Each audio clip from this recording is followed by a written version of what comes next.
really going to be talking about our International Cancer Genome Consortium project and the data that are emerging from that.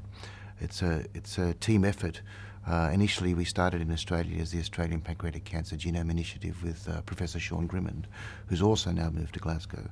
And now, essentially, we're really working on advancing cancer genomics through to the clinic with our team members and colleagues in Glasgow, and also through the UK, really working with the NCRI networks, etc., to really try and take these data into the clinic. At the moment, we're just getting some early signals, but when you start to look closely at these pancreatic cancer genomes, you actually see targets to existing therapies, but they often occur at low frequency or low prevalence. And so how do we design particular clinical trials to really get to those with, in the case of pancreatic cancer, really we haven't made any progress in 50 years. We do have some therapies that will sort of work, and that's probably because they work in subgroups of patients, but we don't know which groups they are. So we're really working on, number one, identifying what particular biomarkers might be good for selecting patients for existing therapies, so better using the therapies we currently have, particularly those that are particularly toxic. And secondly, seeing if we can repurpose or rescue therapeutics that haven't shown efficacy in all-comers type clinical trials, but developing biomarkers to better target those patients. And of course, identifying novel therapeutic targets through our extensive cancer genome sequencing.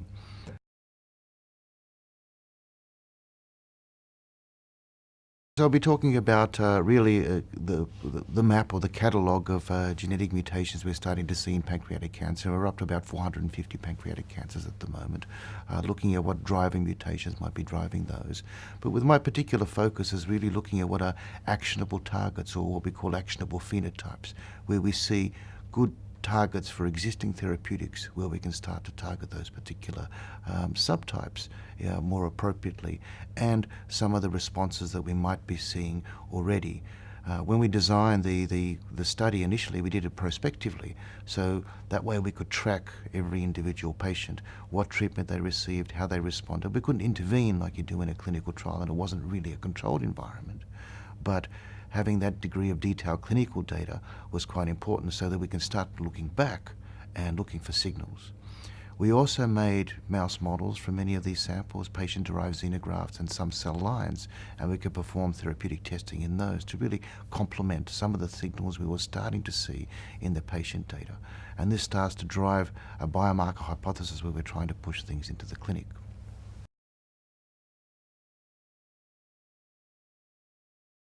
Well, we've sort of been looking at, in a broad sense, for some of the therapies that are already existing, so platinum-based therapies. I know there's a lot of activity with regard to looking at what subtypes might be susceptible to these particular therapies, and also other therapies that target similar mechanisms, such as PARP inhibitors. At the moment, we're in-depth analysing many of those genomes, and it's hard to get the right numbers, but we certainly see exceptional responders, patients that respond dramatically to a particular therapeutic type, and then trying to really unpick what might be the responsible mutation, or what might be the particular phenotype that's that makes that cancer susceptible to that particular therapeutic.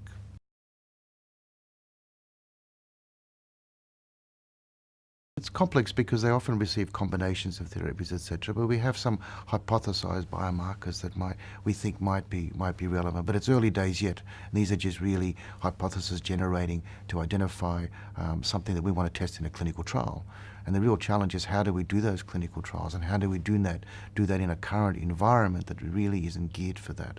And what we really want to do in the future is that every single pancreatic cancer patient at diagnosis gets a good biopsy that we can sequence.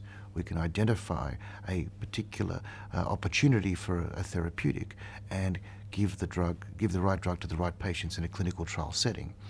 So because at the moment the drugs that we give mostly don't work, and we don't get a lot of patients enrolled into clinical trials because the opportunities just aren't there, what we want to do is create an environment where every single patient with pancreatic cancer has the opportunity for a novel therapy, because what we're doing at the moment really isn't working. The way we can do that is to take a good biopsy of every patient at the time of diagnosis. At this point in time, we're very pragmatic. We use a a selection of gene approach where we use a panel which is diagnostically tractable. We also integrate that with a research environment where we have a dynamic platform that allows for stratified therapeutic development. So we take the sample from the patient. Not only do we sequence that to try and offer them a clinical trial, a targeted clinical trial if a particular therapeutic exists for their particular subtype. And if not, then some of those therapies, some of the newer therapies like immunotherapy, where because we've got the sample, we've already set to go back and see, well, if only a subgroup responded, why did that particular subgroup respond? And then from that sample, we also try, and at least in some, is to create new model systems, organoids, conditionally reprogrammed cells, patient-derived xenografts, etc. So then we can start to study and understand why they're inherently resistant, why particular therapies are effective, and then we have a model system to work with.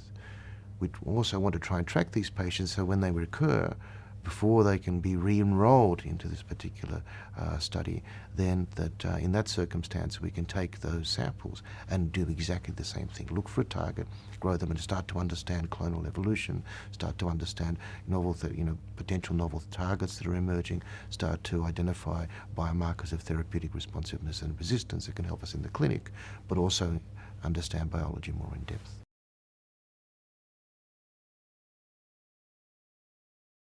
Well, it's not really over-treatment, it's treatment that doesn't particularly work. So at the moment, there's probably 2 or 3 key therapies that we use in pancreatic cancer, which is a very different situation to what we had 5 or 6 years ago, where we only really had one, gemcitabine. Now we have gemcitabine that can be combined with either capecitabine or erlotinib.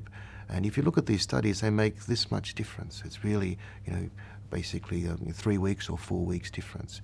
But there are subgroups of patients that respond. So what's happening in this case is that you're giving people treatment that doesn't work.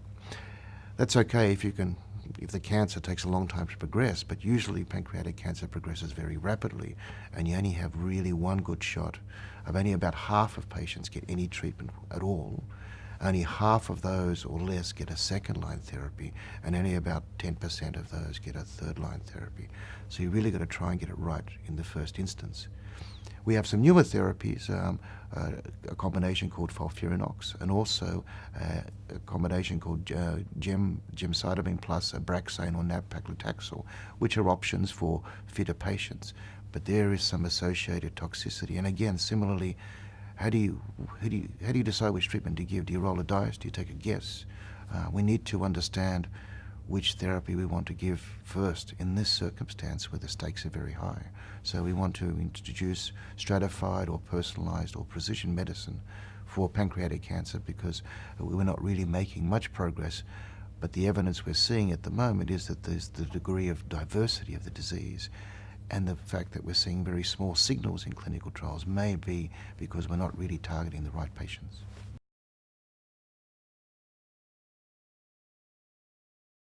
So early detection is also, it's a great way to move forward. I think one of the challenges is really accessing the pancreas with these precursor lesions, understanding these precursor lesions, and that's where our challenge is at the moment. If you have a colonic polyp, for example, you can take a biopsy of that relatively straightforwardly.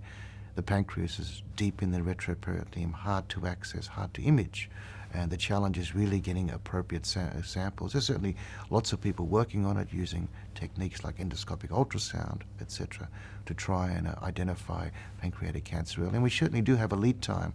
Some of the more recent studies that have shown that we have something like 20 years between the cell first initiating on a pathway of carcinogenesis until the tumor mass appears.